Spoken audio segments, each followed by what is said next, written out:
Back when you could get a domain name. You know, that made sense. Is that better? Can you hear me? Can you hear me? No, I can't.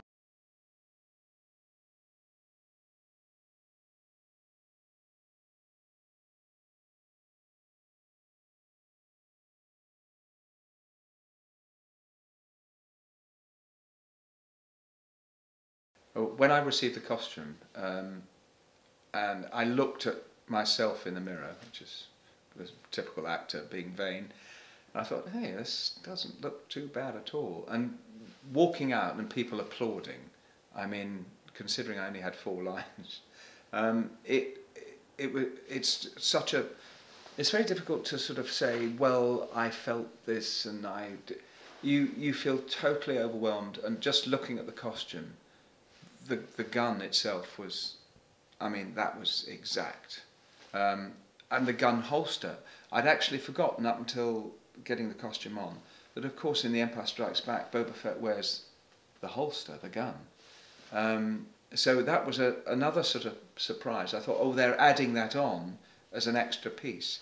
But then when it all put together, even the knee pads, which I had so much trouble during filming, as I put my foot on the ground, they'd fly and the Velcro would fly off. But now, seeing that costume, I can't wait to get it home.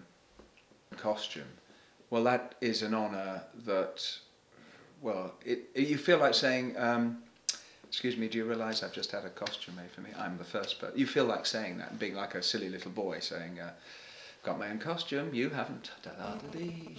So, it's a huge honour. When you see the reaction that we had with the Boba Fett suit and all the special detail photographs taken, there are fans of Boba Fett, there are fans of lots of other characters, and I actually can see a group of fans saying, hey, why don't we make a Darth Vader suit? Why don't we make a Greedo suit, C-3PO suit?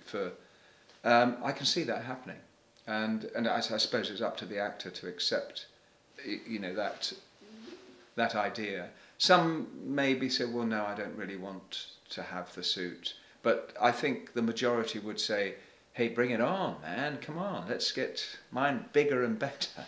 So, yeah, the next project, I'd like to be there as a little fly on the wall to see what happens. Well, I think the fans of Star Wars are quite extraordinary. Over the years, I've never met so many polite people, and all they say is thank you so much for coming all the way out here to see us.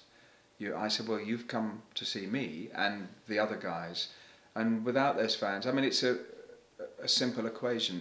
Without the fans going to see the films, there wouldn't be the events. I wouldn't be invited out to different countries, different cities. The people are just extraordinary. They are so loyal. And you can meet a fan and you might not remember the person's name. Sometimes I remember people's names, but a lot of the time you can't. But you know, I never forget a face, and you can always say, hi, well, you're back, what are you doing here? They support all these events, and without them, well, I wouldn't be here, I wouldn't be talking to you like this, I wouldn't be having a suit made. It's just an extraordinary, it's like a big family. I think Star Wars has brought a lot of talented people together. If you think some of the people years ago were in mundane jobs, thinking, oh, I've got to do this, oh, I don't. And then suddenly at night they're sketching something. Suddenly a talent is born. They've realised, oh, I can draw a bit here.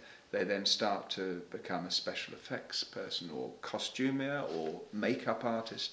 So George Lucas has produced these films. Ah, that lovely bird. That's Boba Fett's parrot. Perfect.